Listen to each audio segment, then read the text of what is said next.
Ils sont partis avec, j'ai l'impression, Grand Trio Ludois qui a esquissé une faute, ou peut-être Futur Duchesne, un des deux. Je crois que c'est Futur Duchesne, mais il a été remis. Faute du numéro 5, Idéal de Rivray. Très bon départ du 4, Gajac, à l'extérieur du 7, Jojoba de Kéré. Bon, sont les favoris de la course. Competivo est 4e.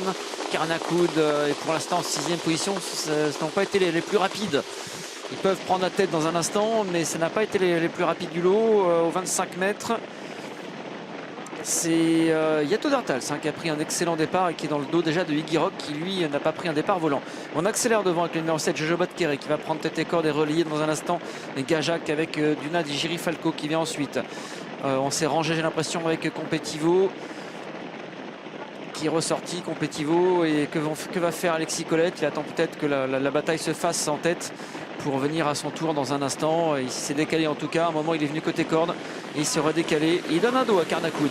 Je pense qu'il va falloir essayer de prendre la tête à un moment donné, car là, on donne le dos à son principal adversaire. Et si on l'emmène comme ça jusqu'au bout, ça fera vraiment le jeu de Carnacoud, qui est le favori de cette épreuve. Il y a quand même pas mal de rythme depuis le départ. C'est peut-être pour ça aussi qu'on ne s'excite pas trop avec Alexis Colette ou Hugues Montilet à essayer de prendre la tête, car devant, il y a quand même un bon rythme assez régulier.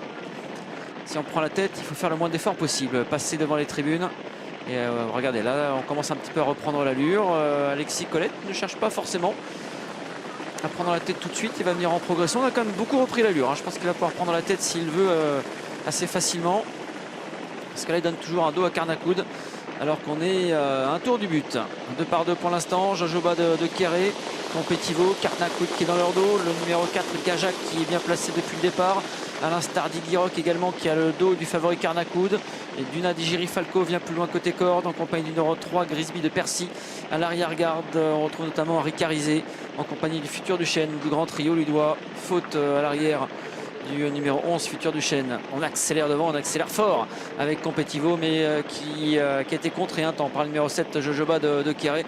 Et Competivo est un cheval dur qui peut prolonger son effort et qui prend la tête. Carnacoud se retrouve né au vent et il va devoir lancer la poursuite face à Competivo. Il a attendu un maximum. Alexis Colette, il place une banderille, mais attention, Jojoba de Kéré n'est pas battu, ni Carnacoud d'ailleurs, qui vient bien.